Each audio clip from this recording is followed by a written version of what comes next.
সরকার প্রধান বললেন যে আওয়ামী লীগকে কোনোভাবে নিষিদ্ধ করা যাবে না। লাস্টে কিন্তু নিষিদ্ধ হওয়ার কয়েকদিন আগে এই কথাটা বললেন। তারপরে কি হলো, এক ধরনের আন্দোলন তৈরি হলো। আমি মব বলবো না, আমি আন্দোলনই বললাম। আন্দোলন তৈরি হলো, এনসিপি এবং জামাত মিলে দখল করলো সরকারের বাড়ির সামনে, যেখানে কিনা 144 ধারা জারি করা। সেইখানে সরকার 144 ধারা ভঙ্গ করার জন্য শাস্তি দিবে কি, শাস্তি না দিয়ে তাদেরকে পুরস্কারের ব্যবস্থা করলো। তাদেরকে ঠান্ডা পানি, তখন খুব গরম চলছিল, ঠান্ডা পানির ঝাপটা দিল।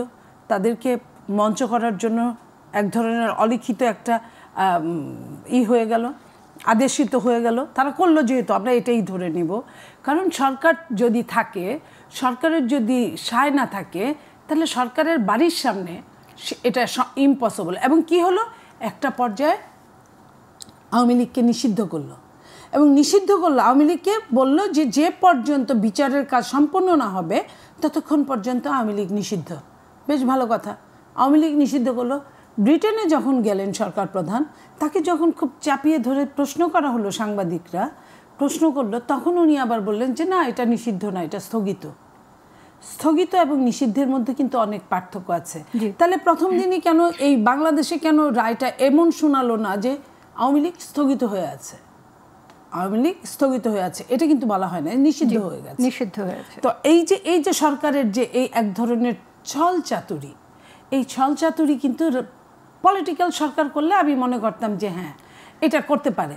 কিন্তু নন পলিটিক্যাল সরকার এই ধরনের ছল চাতুরি করার অর্থ হচ্ছে সরকার যে কোনোভাবে টিকে থাকতে চান, যে কোনো সমস্যা সৃষ্টি করে টিকে থাকতে চান। মবটা হচ্ছে একটা সিরিয়াস সমস্যা। সেই সমস্যা যদি মনে করেন কখনো জনগণ যদি আপনার উল্টা মব সৃষ্টি করে, যেমন আপনার ধরেন ধানমন্ডির কথা বলি, ধানমন্ডিতে ডাকাতি করতে গেল একটা দলের কিছু ছেলে, গ্রুপের, যারা কিনা নিজেকে স্বাধীনতার পক্ষের শক্তি বলে, এই 24-এর, তারা গেল কি ডাকাতি করতে। পুলিশ তাদেরকে অ্যারেস্ট করলো। করার পরে কি হলো, তাদের একজন বড় নেতা তাকে খুব সিরিয়াস অবস্থায়, মানে খুব গালাগালি করে, পুলিশের সাথে খুব ভায়োলেন্স এক প্রকার সৃষ্টি করে তাদেরকে ছাড়িয়ে নিয়ে গেল। তো এইখানে সরকার কিন্তু চুপ থাকলো, কিছুই বললো না। আপনি দেখেন এটা করলো। আবার পাশাপাশি আপনি পটিয়ার কথা চিন্তা করেন, ওখানে পুলিশ অফিসার যে কাজটা করলো, সাধারণ বিবেক সম্পন্ন একজন মানুষ ওই কাজটাই করার কথা। কারণ যার নামে মামলা নাই, পুলিশ অফিসার তো ওইটা দেখবে, মামলা নাই, সে তাকে অ্যারেস্ট করতে পারে না।